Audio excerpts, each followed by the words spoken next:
The billboards are so big, and so close to the action that not even Bill Vinovich and his officiating crew can miss them. Some of them read, "Saints got robbed," others, "NFL blow it," an insult with a dash of creole spice. And when Roger Goodell and his toadies touched down in Atlanta this week for Super Bowl 53, that's LIII for the unpretentious, they were surely among the first things to greet them. They are the work of Matt Bowers, a 44-year-old owner of auto dealerships in and around New Orleans, and even if he is tilting at windmills, the NFL has yet to even publicly acknowledge the mistake Vinovich and his six blind mice made in the NFC title game on Sunday. At least his billboards ensure that this is one controversy the league will not be able to sweep under the AstroTurf before its tainted Super Bowl kicks off on Feb. 3. I've been a Saints fan all my life, Bowers said. So believe me, I've seen it all. And this is the worst. Nothing else even comes close. Being a fan of the Aints means enduring a 1-15 season. It means being played for a patsy for years in the NFC West by Joe Montana. It means the shame of Bountygate in one trip to the Super Bowl in 52 years. And it means that for a few seconds on January 20th, it looked as if this might be the year for their second trip. By now, we all know the grim details. Tie game, 1:46 to play, Saints driving, and suddenly, receiver Tommy Lee Lewis gets hit on a key third down by Rams cornerback nickel Roby Coleman. Not just hit, steamrolled, dog walked. If ever a play seemed like an obvious pass interference call, this was it.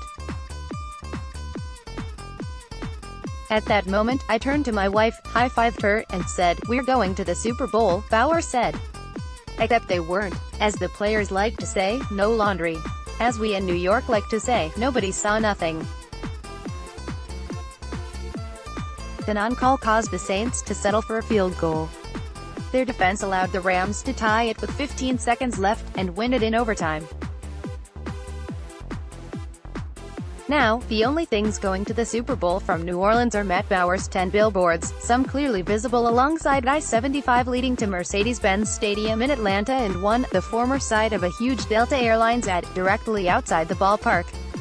Nobody can miss them, Bowers said, perhaps forgetting Vinovich, who told a pool reporter after the game that he hadn't seen the play, despite replays that show him looking directly at it from about 20 yards away. No matter. The NFL, unaccountable as ever, has stayed silent on the play, and a league spokesman did not respond to a request for comment on Thursday. Neither did a publicist for CBS TV, which will televise the Super Bowl, now featuring the Rams and Patriots, when asked if their commentators, Jim Nantz and Tony Romo, would address the matter during the broadcast. Considering the history of the league and its complicit partners in the media, if the play is mentioned at all, it will be within the first few minutes of a pre-game show, designed to be long forgotten by the time Gladys Knight sings the national anthem. "All I want is for everyone to see those billboards," Bowers said. "I want everyone to know what happened, and I want people to go to the Super Bowl and be talking about what happened 2 weeks before. I want Roger Goodell, when he's shaking hands with Brad Pitt or J.Lo or whoever, to be asking him about it," but Bowers admits he doesn't expect anything concrete to be done. No rules changes. The NFL prohibits reviewing judgment calls such as pass interference penalties, no apology, and, probably, no acknowledgement of any kind. "I'd hope there would be some sort of accountability to find out the truth, but there's no hope of that," he said. "Their culture is to bully people, and in the Saints, Goodell may have lucked out with the perfect patsy." After the Bountygate scandal, the league came down hard on head coach Sean Payton, GM Mickey Loomis, defensive coordinator Greg Williams, and 4 players.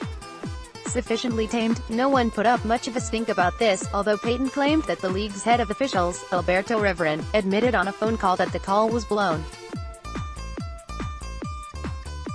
Since Payton has not been fined, jailed or reprimanded by the league, it is safe to assume that his account of the conversation was accurate.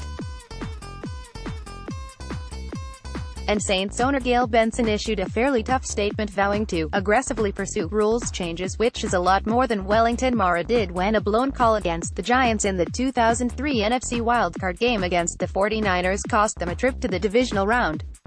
I give her a lot of credit. I don't think any other owner would have done that, Bauer said.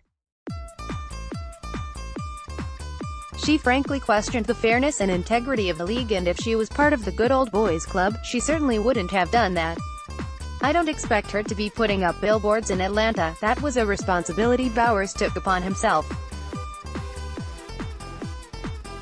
I understand the owners and the coaches have a lot more to lose than I do, he said. What is the league going to do? Fine me. There really isn't much it can do besides clam up and hope not too many people will notice that this year's Super Bowl matchup will always be tainted by what might have been, and perhaps what should have been.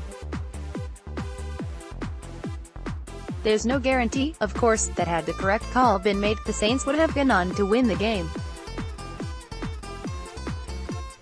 But the question will hang in the air over this year's Super Bowl, every bit as conspicuous as the billboards that will remain in view until the day after the game.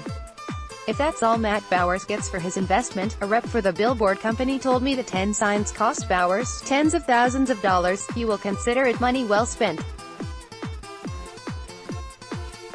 I've had people tell me to get over it, to move on, he said. And I will, I absolutely will. Just not 1 minute before I'm done with it, though.